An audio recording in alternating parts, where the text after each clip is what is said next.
Actually, I don't know who is present and who isn't. So can I get the names of all of you? Tanvi and Irfan.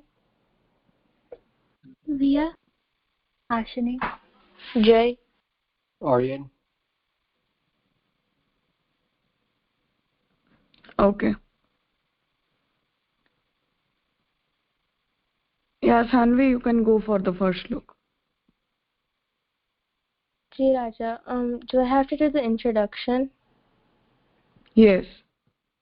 Okay, Ji Raja. So, we understood that Balbodh is the second treatise in Shorash Granth, and Shorash Granth is a compilation of 16 treatises that portray the different aspects of the Vallabh Sampradaya. So, the Shorash Granth was written by Sri Mahaprabhuji for resolving the doubts of his disciples. So, likewise, Balbodh was composed by Sri Mahaprabhuji for Narendas Kayast, and he had accompanied Sri Mahaprabhuji for Bharat Parikrama, and when he was requested to return home to his village, by Sri Mahaprabhuji, Narendas had the desire to be graced, in which the happiness and the sadness, the worldly sadness and happiness, would not distract his mind from concentrating upon Sri Krishna. And in order for Sri Mahaprabhuji to do so, he had to ensure that Narendas had the proper understanding of the four Purusharths. Because without understanding the four Purusharths, the matter Sukh Dukh cannot be resolved, and nor can the request of Narendas Kayast. So basically, the Balbodh is a detailed explanation of the Lokik Moksha Purusharth and the scriptural ordinances. And Purusharth means the attempts made to achieve a goal, and it is made up of two terms, Purush and Earth. Purush means being, and Earth is to attain a result. So there's two major Purusharths, the relishment of happiness and the removal of sorrow. So the methods as to how a person can attain happiness and eliminate sadness are determined by a person's culture, interest, and etiquette. And these different methods have been explained in four ways: Dharma, Earth, Kam, and Moksha. Dharma is to follow scriptural instructions with discipline and manusmriti. Earth is the achievement of wealth and objects, explained in Brahaspati Niti. Kam Purusharth is fulfilling the desires of the Indriyas, which is explained in Kam Sutra. And finally, Moksha, which is liberation from the bondage of birth and death, is explained in Balbodh. And Moksha has four subcategories of Sankhya, Yoga, Shiva Upasana, and Vishnu Upasana, which will be explained in this Granth.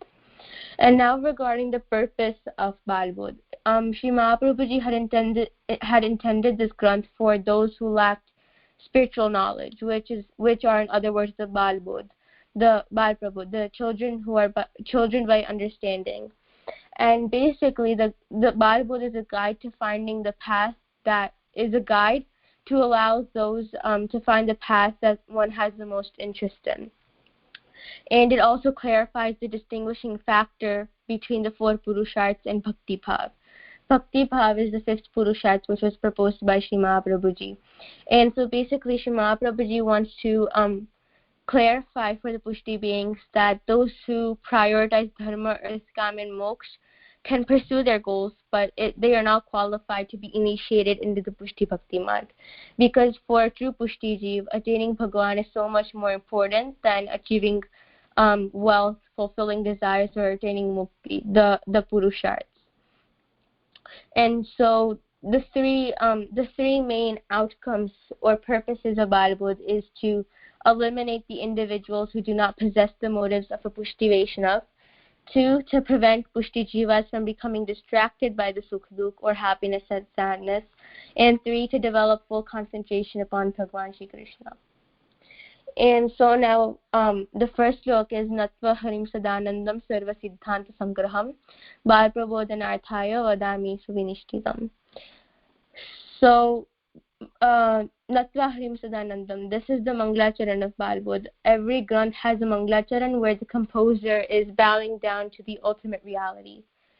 So Shri Mahaprabhuji is bowing down to Bhagwan, the remover of all sorrow, Harim, and the character of Anand, Sadanandam. And this line itself showcases the feeling of bhakti that Shri Mahaprabhuji has for Shri Krishna, and how Shri Mahaprabhuji believes in the idea that Bhakti Purusharth is the most superior to attain Sukh. So a question would arise on why there are so many Purusharths explained in the Vedas. And so the answer to this is that there are so many individuals of different interests and priorities that it becomes necessary that they have these options available to them for achieving the goal that they desire. Sarva Siddhanta Sangraham, meaning the conclusion of all the compiled Dharma Shastras, are for the Balprabodh. Balprabodh means those who are unaware of the scriptural instructions and are prone to worldly distraction. But what influence does the conclusion of all the compiled Dharma Shastras have on the Pushti Jivas? Well, it prevents them from going astray off the marg, allowing them to stay focused upon the Pushti Bhakti marg and the goal that they have in their life. So Shri Mahaprabhuji's basic assumption regarding the people reading Balbodh is that they're Hindu Vedic.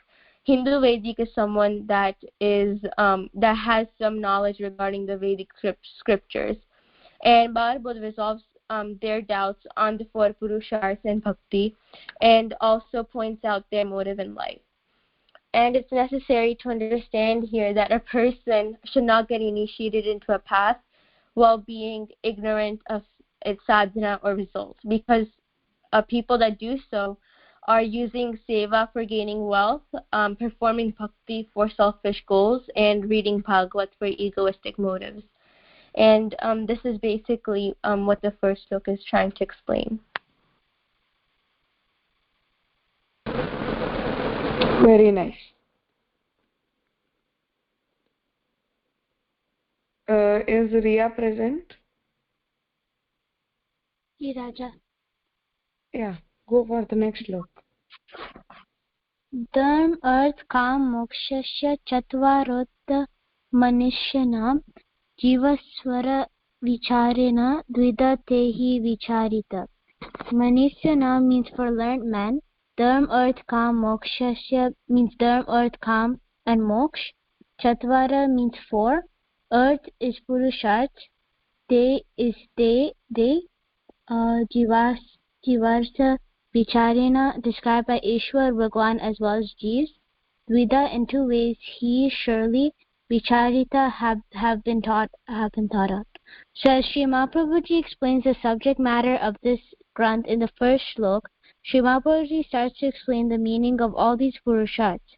In the second shlok, there are four Purusharths for learned men.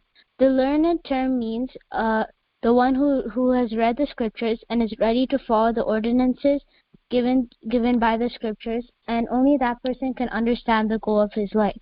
The first Purusharth is dharma, which means righteousness or dutifulness. Earth is wealth. Kam is to fulfill the sensory organs' demands and desire for attaining happiness. Moksha is salvation.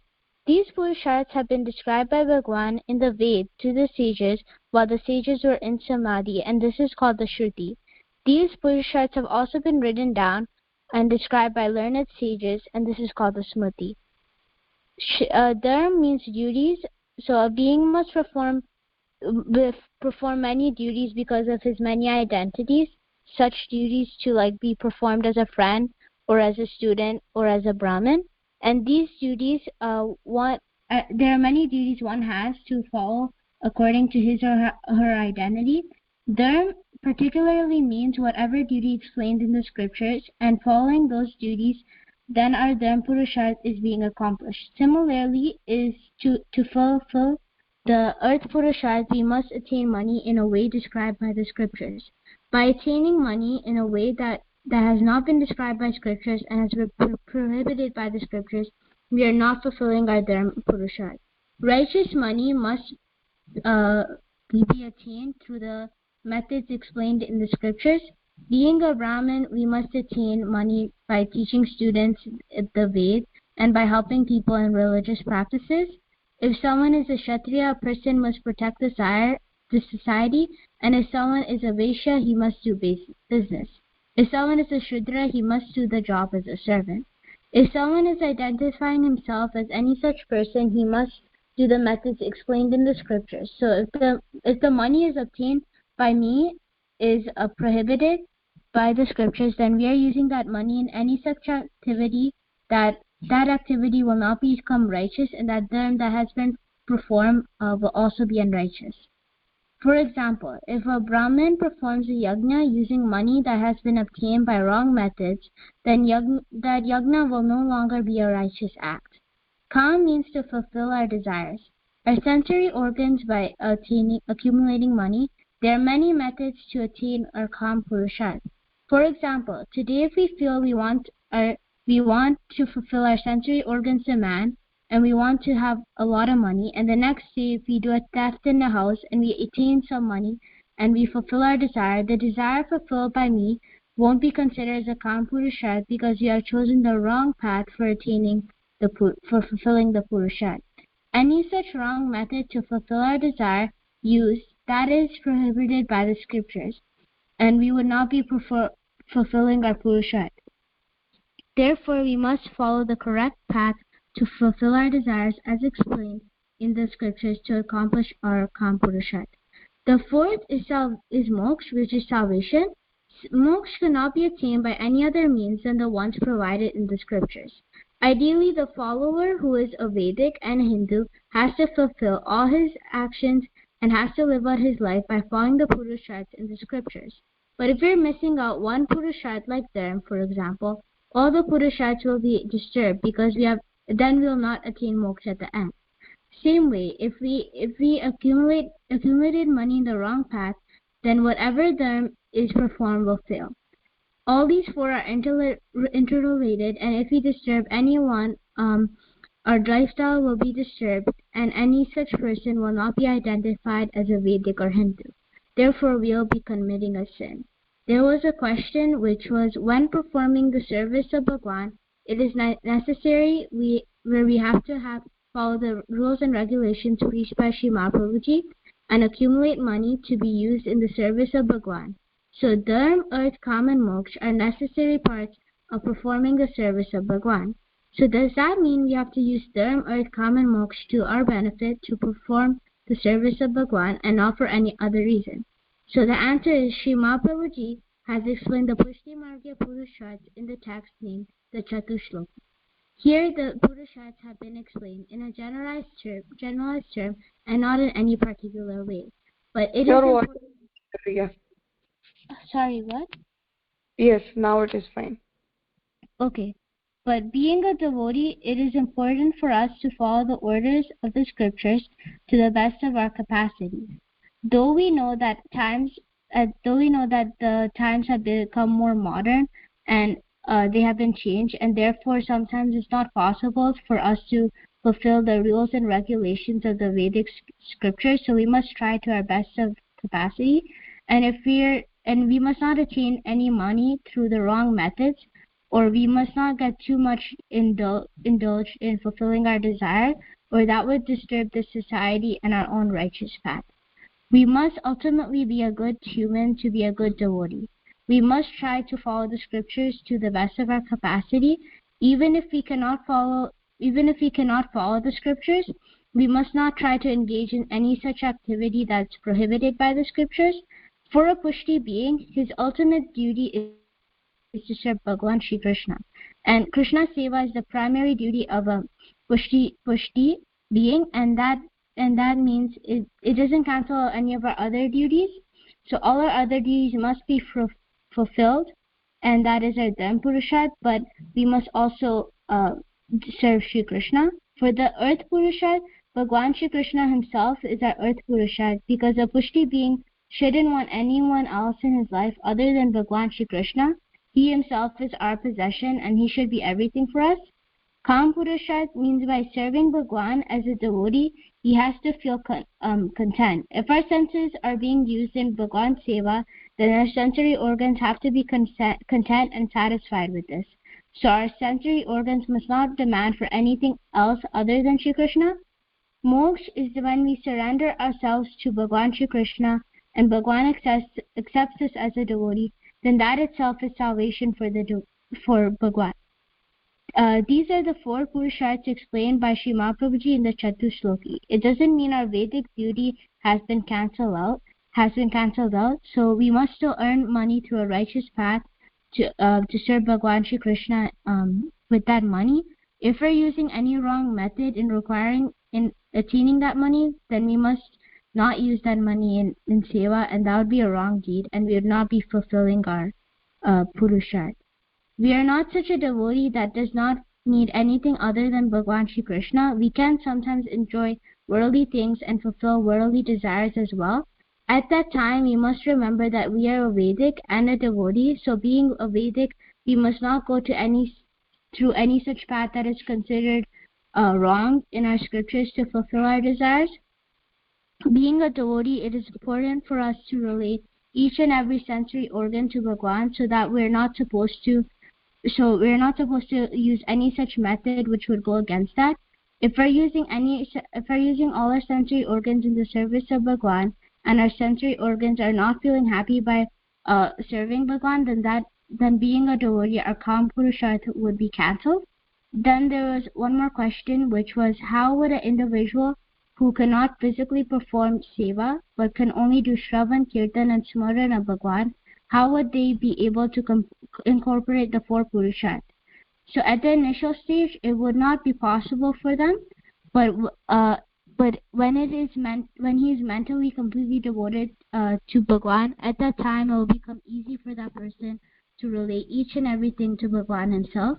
Physically, it would not be possible, but mentally it would be possible.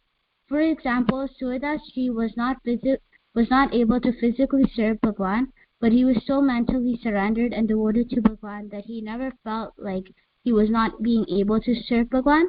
Bhagwan used to provide him darshan, and he felt Bhagwan was all the time around him, and he served Bhagwan through singing. Though this doesn't happen in the initial stage, but this happens when a being is totally connected to Bhagwan. Another question was, you have explained the 4 Purusharthas and how they were included in the Vedic scriptures, and we also understood that Sri Mahaprabhuji used the Gita, Bhagavad and Brahma Sutra as the basis of the Pushti Bhakti Marg. If we use the scripture and concluded, and if we use those scriptures and we conclude the Pushti Purusharthas as the main goal for a Pushti individual, why isn't Bhakti Purusharth considered as a Purusharth among the main Purusharths of Dharma, Arth, Kam and Moksha? The Dharma, Arth, Kam and Moksha Purusharths must be followed by an individual. We cannot order anyone to follow the Bhakti Purusharth, because Bhakti is an emotion which develops in the heart of the devotee, and it doesn't happen by giving orders. Anyone can physically do the seva of Bhagwan, but that physical activity is not an emotion. That is why even the Ved does not describe this as a Purusharth. But Sri Mahaprabhuji describes this as a Purusharth just because we want to attain Bhagwan by following this method. So it cannot be described to anybody else, and we cannot order anyone else to love someone. That is why Bhakti hasn't been prescribed in the scriptures, unlike the other Purusharths such as Dharma, which must be followed, or Arth, which means we must attain money. So we must do these things, but devotion cannot be forced. If devotion happens, then it would be happening spontaneously.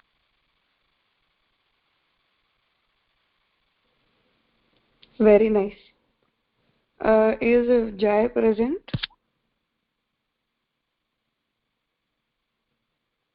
Yes. Yeah, go for the next look. Alaukikatsu vidokta sadhya sadhan samyuta laukika sibit proktas tatha swara siksaya. The translation, sadhya sadhan samyuta, is with the means and the results. Alaukika, which is not relating to this world. Vidokta is mentioned in the Vedas. Tu is but. Laukika is worldly. Tathai is also Isvara Siksaya is per the instruction of Bhagwan. Sibi is by the learned sages, and Proktas is have been said. Mahaprabhuji has explained that Bhagwan has described the ways of attaining all of the Purusharthas along with the ultimate results. Learned sages have also described the Purusharthas in the Smriti Granth. How to attain the Purusharthas have been explained by Bhagwan and sages. Bhagwan had told sages like Manu, Kasyapa, etc. to write the explanations of the Purusharthas again. This happened because the beings were unable to follow the Vedas. Ultimately, Bhagwan felt that it would be necessary for the sages to have written the Smriti Granth and simplified the explanation of the four Purusharthas.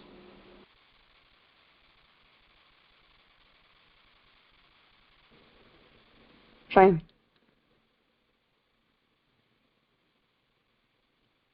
Aryan is present?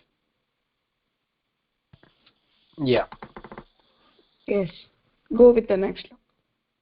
Okay, so the next slok is verse 4.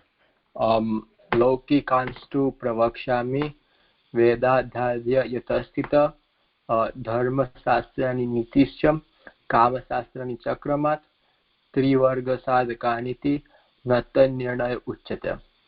So the translation for word is Lokik meaning of worldly purusharths, tu means but, pravakshami means explaining, yata means because, adya means previously, vedat means of Vedas, sthiti is situated, dharmasastra is dharmasastrani, cha is and, niti is scriptures narrating earth, cha is and, kamasastrani is scriptures narrating kam, kramat is in an order, trivarga sadhakani is followers of the three purusharths, iti is thus, tan nirnaya is their decision, na is no, and uchyate is described.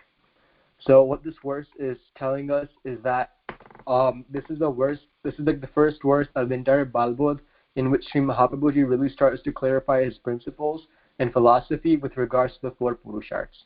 Since the Vedic Purusharthas have been explained two times, once in the Vedas by Bhagwan himself, known as Shruti, and the second time by the sages in Smriti, with Alokik Purusharthas meaning Shruti as they've been explained by Bhagwan himself, and the Lokik Purusharthas meaning Smriti or the Granths which the knowledgeable sages have written. So Sri Mahaprabhuji doesn't decide to elaborate on the Alokik Purusharthas or the Shruti Granths as they have been explained by Bhagwan himself to the sages in the condition of Samadhi, and Sri Mahaprabhuji deems them to be very clear and has nothing more to add on. This means that in the Balbodh Granth, Sri Mahaprabhuji won't be discussing this concept of Vedic Purusharthas. The Shruti Granths, however, on the other hand, explain two modes of salvation of Karma Marg and Jnana Marg. Jnana Marg is only the subject matter of Vedas and nowhere else. However, Karma Marg is preached in both Shruti and Smriti Granths. If you're unable to perform the Karma Marg as per Shruti Granth, you must follow any of the methods explained in the Smriti Granths. As per the first three Lokik Purusharthas, Dharma, Earth and Kam, Sri Mahaprabhuji explains that they have been explained properly for anyone who wants to pursue them. He also doesn't clarify the first three Purusharthas of Dharma, Earth, Kam as they are related to worldly results which the Pushti devotee should not focus on. If you're interested in attaining the first three Purusharthas, this path is not right for you, and there are many other scriptures and sampradayas available for you to follow. But if you're looking to fulfill these three Purusharthas, it's essentially saying to not come on this Pushti mark path as they won't get satisfied. For the remaining Lokik Purusharth moksha, Sri Mahaprabhuji elaborates further because the method for salvation is according to the method written by the rishis. Different rishis who wrote the Smriti Granths will have different paths and forms of salvation. Sri Mahaprabhuji is establishing now what his path is about right now and explaining the fruit beforehand to the newcomer on this path to prevent further confusion so they can decide whether this path is right for them and whether it will provide the fruit that they're after. So a question here arises that if Sri Mahaprabhuji is explaining Lokik Moksha Purusharth, then how come he isn't explaining Alokik Moksha Purusharth as they should be saying the same thing? The answer is two reasons. The first being that Bhagwan himself has explained the method for salvation, so there's nothing else to add on. And the second being that the method prescribed in the Aulokik Purusharths is not applicable to modern day society, and is simply not to follow the particular methods that they've performed in the previous yugs. So, for example, performing yagna or tapascharya is simply not possible. Sri Mahaprabhuji explains that a Pushti devotee shouldn't focus on getting salvation as a fruit of performing the seva of Shri Krishna, but instead that seva itself should be considered the fruit.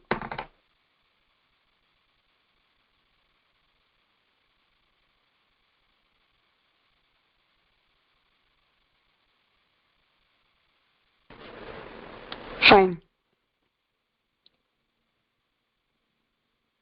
Ashini, go for the next slok. I will be explaining shlok numbers 5 and 6. So, mokshe chatvari sastrani lokike parata svata dvidha dve svata statra samkhya yoga prakirtito tyaga vibhagena samkhya tyaga prakirtita. So here the subject is limited to the Lokik Moksha Purusharth, which is explained by the sages in the Smriti. So here there are 4 main methods according to the sages for the Smriti Granths. So the first one is Varata Moksha, which means to take refuge in a particular deity. And the second method is Svata Moksha, which means that we do not have to take refuge, but we can attain salvation by our own methods. And under this category, there are 2 other methods which are called Sankhya and Yoga. So in Sankhya, the being has to leave all worldly matters behind, and this is the method of Tyag, and to follow the rules of sannyas. And when one becomes free from the subtle and gross bodies and ends up with the cycle of birth and death, this is when one attains salvation. So here one has to abandon their house, relative, city, and go and take sannyas. And the second method is yoga, and here we do not have to attain sannyas, but we can stay in our own home. And by performing the methods of yoga and to be detached from all the worldly objects, one can attain salvation at the end.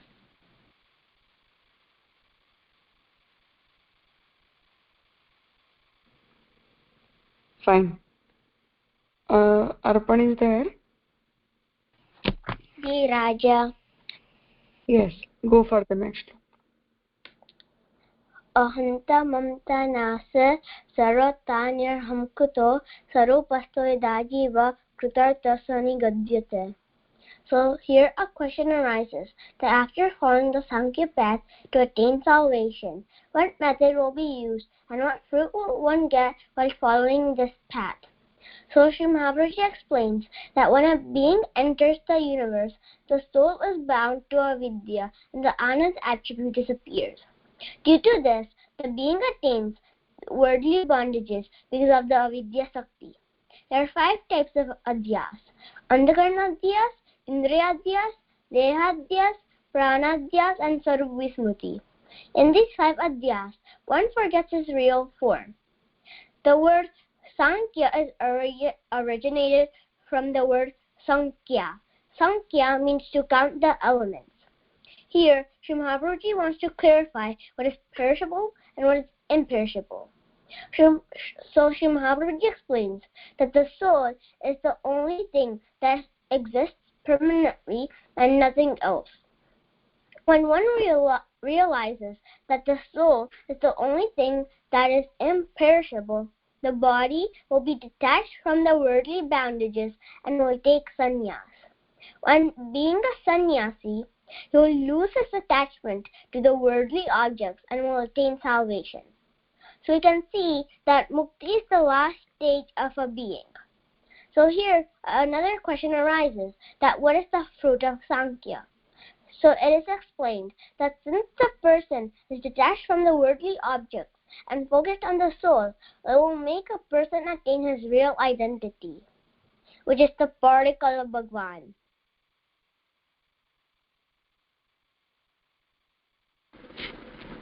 Fine. We are concluding here for today. For other participants and the remaining Granth, we'll be continuing tomorrow with your summaries. Let me just note of the participants who are present during the class. Just provide the list to me in the group for tomorrow. so that I can know who is there and who aren't. We'll be continuing tomorrow.